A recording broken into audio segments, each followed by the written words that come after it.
अरे कौन नहीं जानता कि अकबर जो था मीना बाजार लगाता था, हजारों औरतें खड़ी रहती थी और जिसको चाहा उसको उठा लिया, अगर उसके घर वालों ने मना किया तो उसको मार दिया जाता था। ये रिकॉर्ड पे है, कोई इधर उधर की बात नहीं है। तो लगभग आप मान के चलिए कि 25 साल तक किसी को कोई दिक्कत नहीं थी। आज दिक्कत यह है कि इनका 3P मॉडल आ गया है। एक है पॉलिटिसाइजेशन, कि किसी भी तरह से आप हर सिलेबस को पॉलिटिसाइज कीजिए। मैं समझ से मेरे परे है कि इतिहास के क्रूर आक्रांता विदेशी लुटेरों के साथ आज के भारत का कोई वर्ग अपने को क्यों जोड़ता है। यह बता दो कि राजपूत राजाओं ने कितनी मस्जिदें तोड़ी, छत्रपति शिवाजी महाराज ने कितनी मस्जिदें तोड़ी, महाराजा रणजीत सिंह ने कितनी मस्जिदें तोड़ी, विजयनगर एम्पायर में कितनी मस्जिदें तोड़ी गई। विल डुरांट ने लिखा है, यह अमेरिकी इतिहासकार है, कि हिंदुओं के ऊपर जो मुस्लिम्स का अटैक था वो विश्व के इतिहास के वन ऑफ द ब्लडियस्ट नहीं, सबसे ब्लडियस्ट जेनोसाइड में से एक है। ये लोग अंग्रेजों पर कोई बात नहीं बोलते हैं, अंग्रेजों से बड़ा लगाव है इनको। अंग्रेजों से उन्होंने जितने अत्याचार किए उनके ऊपर इनको कभी एक मुंह से शब्द नहीं निकलेगा। लेकिन पूरा का पूरा जो मुगल काल है उसके ऊपर 1300 से 1700 शताब्दी तक का, उसके ऊपर इनका पूरा फोकस है। नमस्ते दोस्तों, और आपका स्वागत है आपके अपने YouTube चैनल डिबेट स्क्वायर। देखिए, बीजेपी सरकार में एक और डिसीजन लिया गया है। अब NCERT की किताब में मुगल काल की नई रिव्यू किया गया, यानी कि इसकी नई समीक्षा की गई है और इसको कक्षा 8 के सिलेबस में शामिल कर लिया गया है, जो 2025-26 से लागू हो गया है। अब इसमें अकबर को महान बताने वाले जो एपिसोड था उसको बदलकर अकबर को क्रूर यानी कि ब्रूटल लेकिन सहिष्णु यानी कि टॉलरेंट, उसको क्रूर बताया गया है, सहिष्णु बताया गया है, और औरंगजेब को तो कट्टर धार्मिक बता दिया गया है। अब इसी बात पे अब एक हंगामा क्रिएट हो गया है कि बीजेपी समय समय पर ऐसे तीर छोड़ती रहती है और विपक्ष उसमें फंस जाता है, हर बार उसमें फंसता है। अब विपक्ष इसके ऊपर बीजेपी सरकार पर आरोप लगा रहा है कि वो हिस्ट्री के साथ छेड़छाड़ कर रहे हैं, और बीजेपी वाले बोल रहे हैं कि अब हम बच्चों को सही हिस्ट्री, जो फैक्ट हैं, हिस्टोरिकल फैक्ट्स हैं, उसके बेस पे सही हिस्ट्री पढ़ाई जाएगी। अब इसी को लेकर बीजेपी के प्रवक्ता सुधांशु त्रिवेदी और कांग्रेस के आलोक शर्मा के बीच तीखी बहस हुई। अब जिस तरह के तर्क सुधांशु त्रिवेदी जी ने पेश किए हैं वो वाकई लाजवाब हैं। दोस्तों, आइए एंजॉय करते हैं इस शानदार डिबेट को। और विपक्ष का आरोप है कि आप शिक्षा का भगवाकरण कर रहे हैं क्योंकि आपको हिंदू मुस्लिम पॉलिटिक्स का ही एक एक्सटेंशन है। अब इसको आप रिफ्यूट कीजिए, ऐसा क्यों नहीं है। वो तो सीधा कहते हैं कि आप इसलिए कर रहे हैं क्योंकि आपको अपनी वोट बैंक की पॉलिटिक्स करनी है, आपको मुगलों के जरिए देश के मुसलमानों को नीचा दिखाना है। मैं समझ से मेरे परे है कि इतिहास के क्रूर आक्रांता विदेशी लुटेरों के साथ आज के भारत का कोई वर्ग अपने को क्यों जोड़ता है।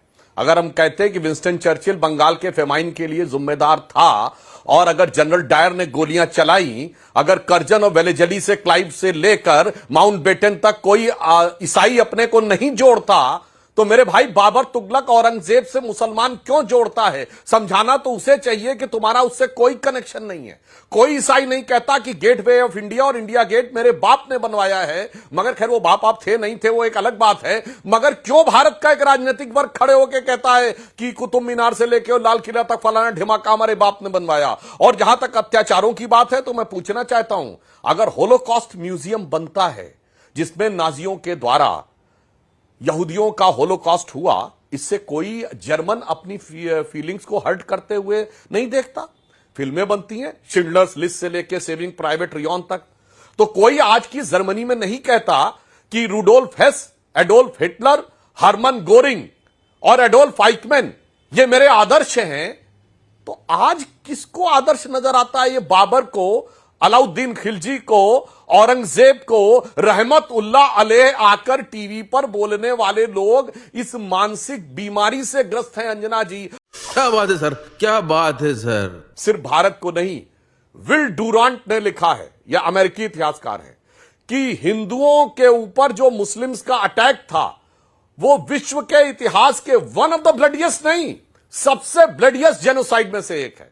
दूसरी बात सुनिए, उन्होंने कहा कोई भी राजा जीतता था और दूसरा जीतता था। तो मैं पूछना चाहता हूं मेरे भाई, यह बता दो कि राजपूत राजाओं ने कितनी मस्जिदें तोड़ी, छत्रपति शिवाजी महाराज ने कितनी मस्जिदें तोड़ी, महाराजा रणजीत सिंह ने कितनी मस्जिदें तोड़ी, विजयनगर एम्पायर में कितनी मस्जिदें तोड़ी गई, मगर बाकियों के फतवे अवेलेबल हैं। फतवाए आलमगीरी से लेके फतेहनामा चित्तौड़ तक अकबर और इन्होंने क्या किया वो सारी की सारी चीजें अवेलेबल हैं। मगर क्या बताएं, इनको इतिहास की एक गुलामी की मानसिकता में आज के एक वर्ग को ऐसा डुबो कर रखना है, ऐसा भिगो कर रखना है कि उसके अंदर वास्तविकता को देखने की शक्ति ना आने पाए। जी आलोक जी, अब आपके पास आते हुए, सबसे ज्यादा इस देश में कांग्रेस पार्टी का ही शासन रहा और आरोप यह लगता है कि वाम विचारधारा का ऐसा वर्चस्व रहा हमारी शिक्षा पर कि हमें कुछ बताया गया उससे ज्यादा छिपाया गया।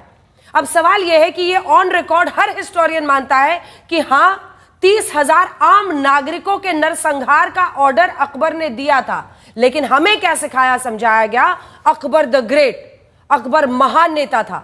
यह अपने ही इतिहास के साथ ऐसा खिलवाड़ क्यों? सच तो बताना, जवाबदेही होती है ना शिक्षा की। देखिए, मुझे लगता है कि 11 साल से मोदी जी की भी सरकार है और 6 साल अटल बिहारी वाजपेयी जी की भी सरकार थी और उसके अलावा भी लगभग 7 से 8 साल बाकी पार्टियों की भी सरकार रही है, चाहे उसमें हम शामिल रहे हो, चाहे बीजेपी रही हो, प्रधानमंत्री कांग्रेस से नहीं रहा हो। तो लगभग आप मान के चलिए कि 25 साल तक किसी को कोई दिक्कत नहीं थी। आज दिक्कत यह है कि इनका 3P मॉडल आ गया है। एक है पॉलिटिसाइजेशन, कि किसी भी तरह से आप हर सिलेबस को पॉलिटिसाइज कीजिए, यूनिवर्सिटीज को पॉलिटिसाइज कीजिए, न्यू एजुकेशन पॉलिसी को पूरी तरह से पॉलिटिसाइज कीजिए। दूसरा है पोलराइजेशन, कि हर चीज में पोलराइज कीजिए। अकबर महान था या नहीं था, उससे अगर बिहार की बच्ची की जान बच सकती हो तो बिल्कुल आज ही सब कुछ उखाड़ के फेंक दीजिए और पूरे मुगल काल को वहां से हटा दीजिए। कोई सेंस है इस बात की? और तीसरा है पॉइजनिंग करना, कि जो नई जनरेशन आ रही है उसको किसी भी रूप में पॉइजनिंग कीजिए। ये लोग अंग्रेजों पर कोई बात नहीं बोलते हैं, अंग्रेजों से बड़ा लगाव है इनको, अंग्रेजों से उन्होंने जितने अत्याचार किए उनके ऊपर इनको कभी एक मुंह से शब्द नहीं निकलेगा। लेकिन पूरा का पूरा जो मुगल काल है उसके ऊपर 1300 से 1700 शताब्दी तक का, उसके ऊपर इनका पूरा फोकस है। और दूसरी तरफ जो मुगल काल की अच्छी चीजें भी थी, मैं नहीं कहता कि सभी कुछ अच्छा था, सभी कुछ खराब था। आज मोदी जी के शासनकाल में बहुत कुछ खराब है, उसके लिए हम रोज आलोचना करते हैं। कोर्ट का जो सिस्टम था, आर्ट एंड कल्चर था, एडमिनिस्ट्रेशन था, फाइनेंशियल मैनेजमेंट था, बहुत सी चीजें उस समय की अच्छी भी थी, उनको पूरी तरह से हटाने का काम किया है। हम ट्रेडिशनली पढ़ते आते थे, 6th क्लास में एंशिएंट इंडिया, 7th में मेडिवियल, 8th में modern India. New education policy में सबको खिचड़ी बनाने का काम पूरी तरह से किया और ये आज से नहीं कर रहे। इन्होंने हेडिंग हटाया है era of one party dominance. अरे भाई, क्या प्रॉब्लम थी अगर कांग्रेस के बारे में वहां पर कुछ लिखा था? डाइवर्सिटी एंड डेमोक्रेसी हटा दिया गया है, चैलेंजेस ऑफ डेमोक्रेसी हटा दिया गया है, पॉपुलर स्ट्रगल्स एंड मूवमेंट्स हटा दिया गया है, आरएसएस का बैन वाला चैप्टर को शॉर्ट कर दिया गया है, गांधी जी के असैसिनेशन को शब्दों को बदल दिया गया है। जिस तरह से पहले कहा जाता था कि भाई किसने मारा, गोडसे ने मारा, गोडसे किससे प्रभावित था, आरएसएस की विचारधारा से। अब वहां सेंटेंस आ गया, shot dead by a young man. उनके 3P पर जवाब दीजिए। आलोक शर्मा जी ने मेरी बात को साबित कर दिया। मैंने कहा था मुगलों का आज का क्या कनेक्शन है, इन्होंने साबित कर दिया कनेक्शन है और यह कनेक्शन बनाए रखना चाहते हैं।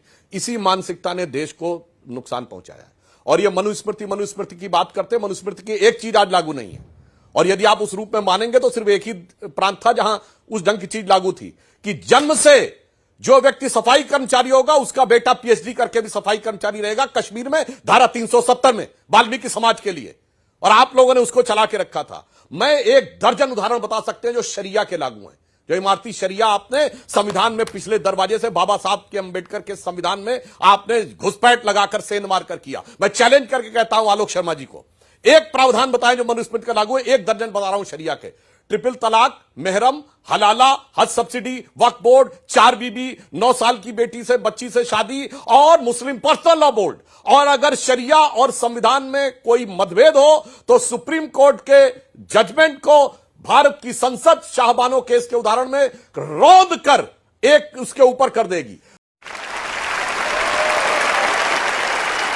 मगर मुस्लिमों में वो कहते हैं कि हम ऊपर हैं और बाकी जो है वो काफिर हैं। और ये बाबा साहब अंबेडकर ने लिखा है, बाबा साहब अंबेडकर की किताब partition, Muslim politics and the partition of India, जो आपने हमारी सरकार आने से पहले पूरा गायब करवा दी थी इतिहास से। उसमें लिखा है कि मुस्लिम समाज का भाईचारा एक बंद कंपार्टमेंट है, जहां सिर्फ अपनों के लिए मोहब्बत है, बाकियों के लिए हिकारत है, और मुस्लिम मानते हैं कि बाकी उनसे नीचे हैं। आलोक शर्मा जी, मैं चैलेंज करके कहना चाहता हूं, कोई शेख और सैयद से, और विवेक जी बैठे हैं, मैं चैलेंज करके कहता हूं, किसी शेख सैयद कुरैशी से कहलवा दीजिए कि वो हिंदुस्तान का है और वो बाकियों से ऊंचा नहीं है। आरजे रमल है प्रोफेसर हवाई यूनिवर्सिटी के, उन्होंने पूरी दुनिया में जेनोसाइड के ऊपर एक स्टडी की है। उनकी वेबसाइट अवेलेबल है, डेमोसाइड, कोई जाके चेक कर ले।